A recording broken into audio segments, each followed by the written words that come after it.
खान पान की तो कहना ही क्या है, भगवान की विशेष कृपा हमारे ऊपर है कि न रबड़ी न रसगुल्ला और ना इनकी चाहत है। और अब एक पूछ रहे थे, हमने सुना आपको रसगुल्ला बहुत प्रिय है। कहा बहुत प्रिय। बोले हम बना के लाए, हमका दे दो। देखा भी नहीं, कहा हमें प्रिय है राधा नाम की रसगुल्ला प्रिय है। राधा नाम सुधा रसम रसोईतुम जो व्यास तुम्हें भी सही। हमसे अगर ईमानदारी से पूछो कि आपको क्या प्रिय है, तो हम ढूंढे तो जगत में कुछ मिलते नहीं। क्या प्रिय है? जो 6 घंटे बाद दुर्गंध युक्त मल बन जाए वो रसगुल्ला प्रिय है। तो जीवन भर फिर ये उपासना का मतलब क्या रहा? अर्थ के द्वारा प्राप्त होने वाली सुख संपत्ति का त्याग। दूसरी सीढ़ी आप पार कर गए, श्री जी के पास पहुंचने वाले हैं। तीसरी है सर्वेषु साधन वरेषु चिरम निराशा, साधना के द्वारा प्राप्त होने वाले सुख का त्याग। ये देखो, ये सबसे कठिन सीढ़ी है। जो आप साधन कर रहे हो उससे जो प्राप्त सुख है उनको भी स्वीकार नहीं करना, स्वीकार करना है श्री जी के चरण आश्रय का सुख। तो वर्षंत में वो सहजाद्भुत सौख्य धाराम श्री राधिका चरण रेणु महामिश्रा, केवल गोरे चरणारविंद का सुख। केवल लाडली जू के नाम रूप लीला धाम का गायन करके रुदन करना, उसमें सुख लेना, ये कोई साधन सुख नहीं, ये तो हमारा जीवन है। साधना और अष्टांग योग, सांख्य योग और भी जो साधन है उनके द्वारा हमें सुख प्राप्त नहीं करना, तब श्री जी की प्राप्ति निश्चित है। इन 3 बातों को समझ लो जो श्री जी को देने के लिए अवतार धारण के हरिवंश महाप्रभु वो कह रहे हैं। दुरादपास्य सुखमर्थ कोटिम सर्वेषु साधन वरेषु चिरम निराशा, तो वर्षंत में वो सहजाद्भुत सौख्य धाराम श्री राधिका चरण रेणु महामिश्मरामी। बस श्री लाडली जू से अपनापन। कई बार सत्संग में कहा है आश्रय से भगवत प्राप्ति होती। देखा, सब छोड़ करके दिखाई दे रहा है कि अब भगवान के आश्रित है, लेकिन पाई भर आश्रय नहीं। सच्ची कहते हैं, आप लोग अपने जीवन की कसौटी को देखो तो आप इतनी ऊंचाई पर बैठे हुए हो जहां पूरे जन्म के जन्म लग जाते, नहीं चढ़ पाते। आपका परिवार से संबंध नहीं, आपका सांसारिक भोग से संबंध नहीं, आपका मनोरंजन से संबंध नहीं, आपका समाज से संबंध नहीं, केवल अपनी दिनचर्या से संबंध है। अब भगवत प्राप्ति नहीं होगी तो किसको होगी? भगवत प्राप्ति गुण और अवगुणों से रुकती या होती नहीं है, ये गुणातीत है, ये कृपा से होती है। आप सब कृपा पात्र हैं पूर्ण रूप से। हमको केवल गोरे चरणारविंद के भरोसे पे रहना, हमारा संबंध श्री जी से। इसलिए सबसे प्रार्थना है, बड़ा दुर्लभ वृंदावन वास है। यदि वृंदावन वास मिल गया है तो 4 दिन का जीवन है, 4 दिन का जीवन। 3 बातें सुधार लो। आखिरी वाली तो तुम में है नहीं, सर्वेषु साधन वरेषु, आखिरी वाली तो चिंता मत करो वो तो है नहीं तुम में। कि भाई जितेंद्री सांख्य योगी या अष्टांग योगी वो सब है नहीं, वो तुम्हारे को है नहीं। 2 में है समस्या, एक है परिवार का सुख और एक है रुपए का सुख। इन दोनों से यदि बच जाओ तो भगवत प्राप्ति निश्चित, क्योंकि हमारी श्री जी बड़ी कृपालु है।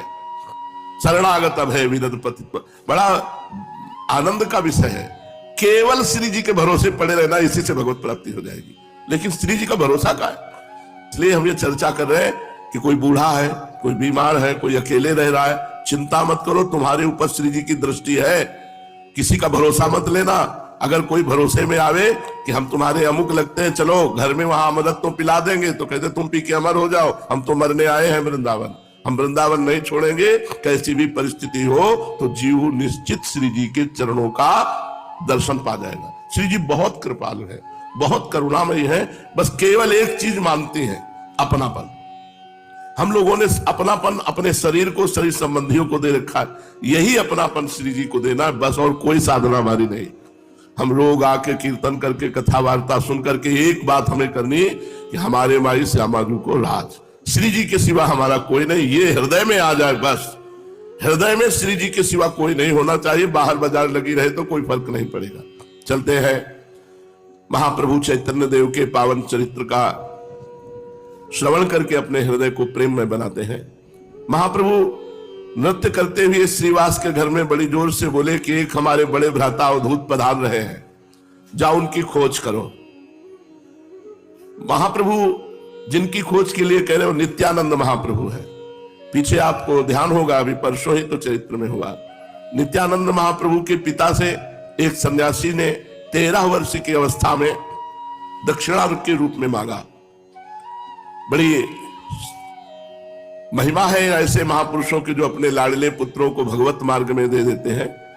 नहीं तो लोगों को भय लगता है, अगर नए लड़के माला चलाने लगे तो भय लगता है कहीं बाबा जी न बन जाए। तो हम तुम्हें बता दें, बाबा जी बनना ऐसे वैसी बालकों में सामर्थ्य नहीं है। ये बड़े भाग्यशाली बालक हैं, धन्य है वो गर्भ जिनके गर्भ में ऐसे बालक रहे जो भगवान के प्रति समर्पित है, खिलवाड़ नहीं है। एक दिन कोई बाबा जी बन के दिखावे, केवल एक दिन जैसे सत्यता से चला जाता है, एक दिन में भाग जाओगे। केवल भोजन और कपड़ा नहीं है, मन में दुर्वासनाओं की भीड़ लगी हुई है। जब सब मनोरंजन काट करके और ऊपर से शासन, तो आप क्या करोगे? भाग जाओगे। ऐसा लगेगा भैया मुझे नहीं चाहिए। संत के हाथ दे देने का मतलब है संत बनाना। नित्यानंद महाप्रभु के जो पिताजी थे, उन्होंने भगवान का स्मरण करते हुए अपने पुत्र को दे दिया। वो सन्यासी जी की सेवा में काफी समय तक रहे। फिर पता नहीं सन्यासी जी अंतर ध्यान हो गए या आज्ञा कर दी, तो समस्त भारत के तीर्थों का भ्रमण करते हुए नित्यानंद महाप्रभु ब्रज के तीर्थों का भ्रमण करके एक आकर्षण हुआ और नवद्वीप पहुंचे। इधर आकर्षण हुआ, ये नवद्वीप पहुंचे, उधर आकर्षण हुआ चैतन्य महाप्रभु को कि कोई अवधूत आए हैं। तो नित्यानंद महाप्रभु के प्रेम के आकर्षण से आकर्षित होकर चैतन्य महाप्रभु के भक्तजन ढूंढ रहे थे कि कहां है वो अवधूत जिनकी चर्चा महाप्रभु ने भावावेश में कीर्तन के समय की। नवद्वीप में अवधूत नित्यानंद जी को सब खोजने लगे। अब नवद्वीप कोई छोटा गांव तो था नहीं जिससे वे झटपट नित्यानंद जी को खोज लाते, और नित्यानंद जी से किसी का कोई परिचय थोड़ी था कि ऐसे हैं नित्यानंद जी। पर आदेश हुआ महाप्रभु का कि खोज करो। श्रीवास पंडित और हरिदास जी, यवन हरिदास जी, दिन भर खोजते रहे, किंतु कहीं पता न चला कि कोई आगंतुक महापुरुष आए हैं। अंत में निराश होकर वे महाप्रभु के पास लौट आकर कहने लगे, प्रभु हमने आपकी आज्ञा के अनुसार नवद्वीप के मोहल्ले मोहल्ले में जाकर उन महापुरुष की खोज की, सब प्रकार के मनुष्यों के घरों में जाकर देखा, किंतु कोई पता नहीं चला। अब जैसी आज्ञा हो वैसा करें, जहां बतावें वहीं जाएं, किंतु हमें उनका कुछ भी पता नहीं है। कैसा रूप है, कैसा रंग है, कितनी अवस्था है, ऐसा कुछ पता नहीं। महाप्रभु इनकी बात सुनकर मुस्कुराए और सबकी ओर देखते हुए बोले, वो स्वयं जरूर यहां आ जाएंगे। मुझे रात्रि में स्वप्न हुआ है कि वे महापुरुष जरूर यहां आ गए हैं, लोगों से मेरे घर का पता पूछ रहे हैं। अच्छा एक काम करो, हम सभी लोग चलते हैं ढूंढने के लिए। ये कहकर महाप्रभु उसी समय उठकर चल दिए। उनके पीछे गदाधर, श्रीवास आदि भक्तगण भी हो लिए। प्रभु उठकर सीधे वहीं गए, पंडित नंदनाचार्य जी के घर में नित्यानंद महाप्रभु रुके हुए थे। आचार्य के घर में जाकर देखा, दिव्य कांति युक्त महापुरुष अमित तेजस्वी संपूर्ण घर को मानो प्रकाशित कर रहे हैं, और पद्मासन में बैठे थे नित्यानंद महाप्रभु। उनके मुखमंडल की तेजोमयी किरणों से ग्रीष्म के प्रभाकर की किरणों की भांति प्रखर प्रचंडता नहीं थी, शरद चंद्रमा की किरणों के समान शीतलता, शांतता और मनोहरता मिली हुई थी। गौरांग महाप्रभु ने भक्तों के सहित जाकर नित्यानंद महाप्रभु की चरण वंदना की और एक और चुपचाप बैठ गए। कोई किसी से बात नहीं कर रहा। नित्यानंद प्रभु निर्निमेष दृष्टि से गौरांग महाप्रभु के मुख चंद्र की ओर देख रहे हैं। भक्तों ने देखा पलकों का गिरना एकदम बंद है दोनों महापुरुष की। नित्यानंद महाप्रभु गौरांग महाप्रभु को देख रहे हैं, गौरांग महाप्रभु नित्यानंद महाप्रभु को। सभी स्थिर भाव से मंत्र मुग्ध की भांति नित्यानंद महाप्रभु की ओर देख रहे थे। प्रभु ने अपने मन में सोचा कि भक्तों को नित्यानंद जी की महिमा दिखानी चाहिए, इन्हें कोई प्रेम प्रसंग सुनाना चाहिए जिसके श्रवण से इनके शरीर में सात्विक भावों का उद्दीपन हो। इनके भावों का उदय होने से ही भक्त इनके मनोगत भावों को समझ सकेंगे। ये सोचकर महाप्रभु ने श्रीवास पंडित को कहा, कोई श्लोक सुनाओ। प्रभु के मनोगत भाव को समझकर श्रीवास इस श्लोक को पढ़ने लगे। जिस श्लोक को सुनकर परमहंस श्री सुखदेव जी ने 18,000 श्लोक कंठस्थ किए। ये वही श्लोक है जिसको सुनकर के ब्रह्मानंद में छके हुए परमहंस श्री सुखदेव जी महाराज अपने पिता भगवान व्यास देव जी से 18,000 श्लोक वाले श्रीमद् भागवत ग्रंथ को कंठस्थ किया। श्रीवास बड़े मधुर स्वर से, उच्च स्वर से सुनाने लगे। बरहा पीड़म नटवर वपु कर्णयो कर्णिकारम बिभ्रद्वासा कनक कपिशम वैजयंतीं चमालां रंध्रान् वेणोरधर सुधया पूरयन् गोपवृन्दैर् वृंदारण्यम स्वपद रमणम प्राविशद्गीत कीर्ति। श्रीमद् भागवत के 10वें स्कंद के इस श्लोक में कितना माधुर्य है, इसे तो संस्कृत साहित्य अनुरागी सहृदय रसिक भक्त ही अनुभव कर सकते हैं। इसका भाव शब्दों में व्यक्त किया ही नहीं जा सकता। ब्रजमंडल के भक्तगण तो इसी श्लोक को श्रीमद् भागवत के प्रचार में मूल कारण बताते हैं।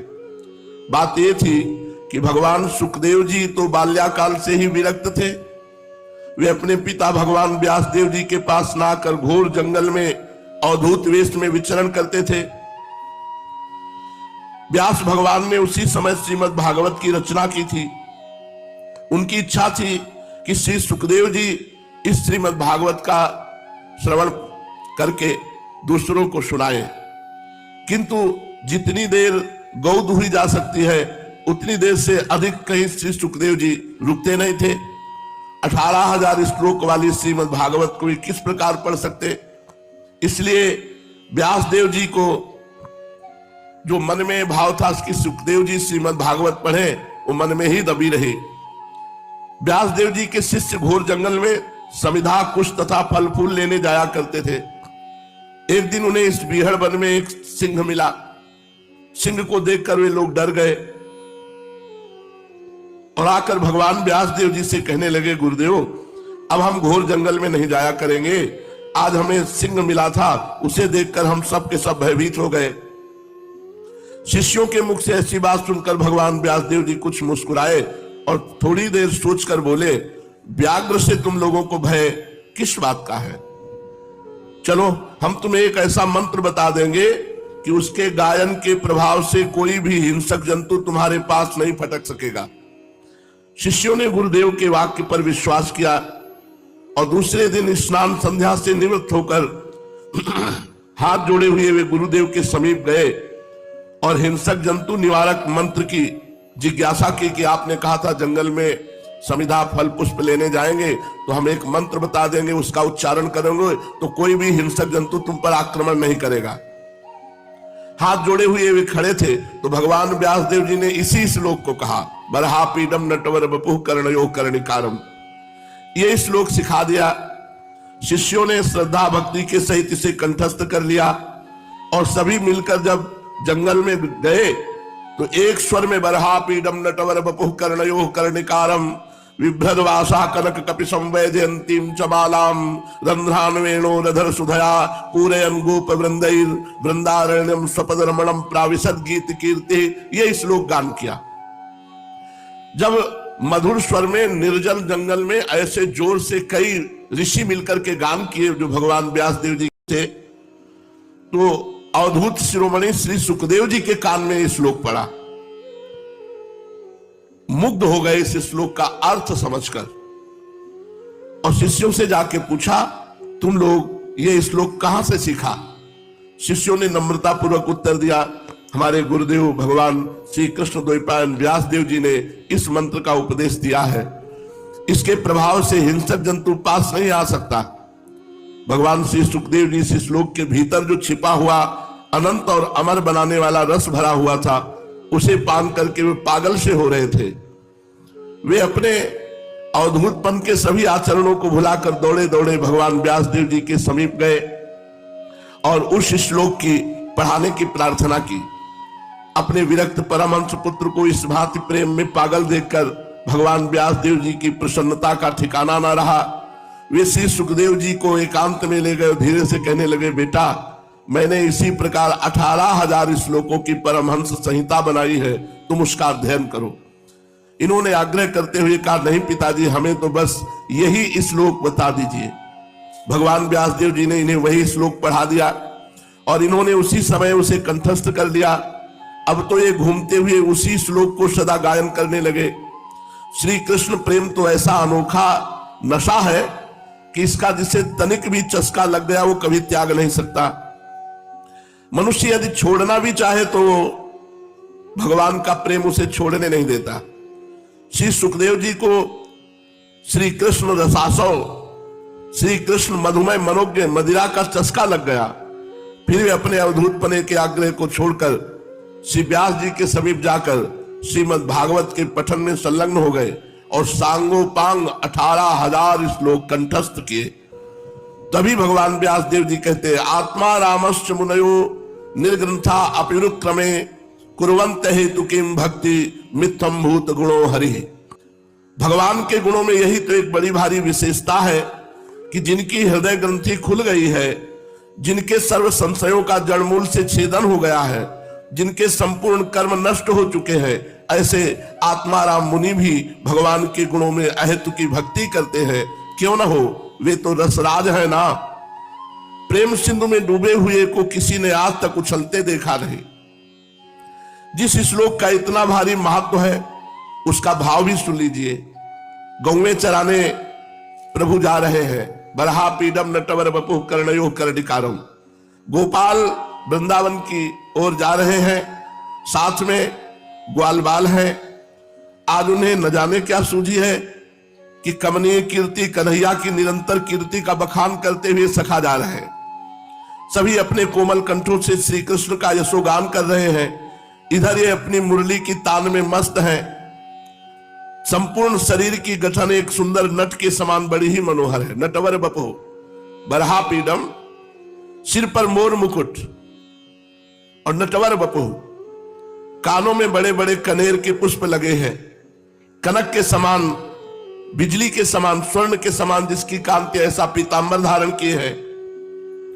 शरीर श्याम सुंदर है, श्याम शरीर है। बरहा पीडम नटवर बपुः कर्णयो कर्णिकारम बिभ्रद वासा कनक कपिशम वैजयंतीम चमालम, वैजयंती माला धारण किए हुए हैं और आंखों की भ्रकुटियों को चढ़ाए हुए टेढ़े होकर बंसी के छिद्रों को अपने अधरामृत से पूर्ण करने में तत्पर है। उन छिद्रों में से विश्व मोहिनी ध्वनि सुनाई पड़ रही है। पीछे पीछे ग्वाल बाल यशोदानंदन का यशोगान करते हुए जा रहे हैं। इस प्रकार के मुरली मनोहर अपनी पदरज से वृंदावन की भूमि को पावन बनाते हुए ब्रज में प्रवेश कर रहे हैं। जगत को उन्मादी बनाने वाले इस भाव को जब अवधूत शिरोमणि सुखदेव जी सुन करके पागल हो गए तो फिर अवधूत नित्यानंद जी कैसे शांत बैठे रह सकते थे। जे हुई नित्यानंद जी को यह श्लोक श्रीवास के मुख से सुनने को मिला, हुंकार मारी आसन में बैठे थे और मूर्छित होकर पृथ्वी पर गिर पड़े। मूर्छित होते ही प्रभु ने श्रीवास से कहा, दोबारा इसी श्लोक का गान करो। श्रीवास जब दोबारा श्लोक पढ़ने लगे तो नित्यानंद प्रभु जोरों से हुंकार करते हुए हा कृष्ण हा कृष्ण। उनके दोनों नेत्रों से अविरल अश्रु बह रहे थे। शरीर के सभी रोम बिल्कुल खड़े हो गए, पसीने से शरीर भीग गया। प्रेम में उन्माद की भांति नृत्य करने लगे। प्रभु चैतन्य महाप्रभु, गौरांग महाप्रभु उठे और नित्यानंद महाप्रभु को गले से लगा लिया। दोनों महापुरुष परस्पर एक दूसरे का गाढ़ आलिंगन करने लगे। नित्यानंद प्रभु प्रेम में बेसुध से प्रतीत हो रहे थे। उनके पैर कहीं कहीं लड़खड़ा रहे थे और वो जोर से बोल रहे थे हा कृष्ण कहकर रुदन कर रहे थे। रुदन के बीच बीच में जोर से हुंकार करते थे। इनकी हुंकार सुनकर उपस्थित भक्तजन थरथर कांपने लगे। सभी काठ की पुतली की भांति स्थिर भाव से चुपचाप खड़े थे। इसी बीच बेहोश होकर के नित्यानंद महाप्रभु निमाई अर्थात चैतन्य महाप्रभु की गोद में गिर पड़े। महाप्रभु नित्यानंद के मस्तक पर अपना कोमल कर कमल फिराया। उनके स्पर्श मात्र से नित्यानंद जी को परमानंद प्रतीत हुआ। वे कुछ प्रकृतिस्थ हुए।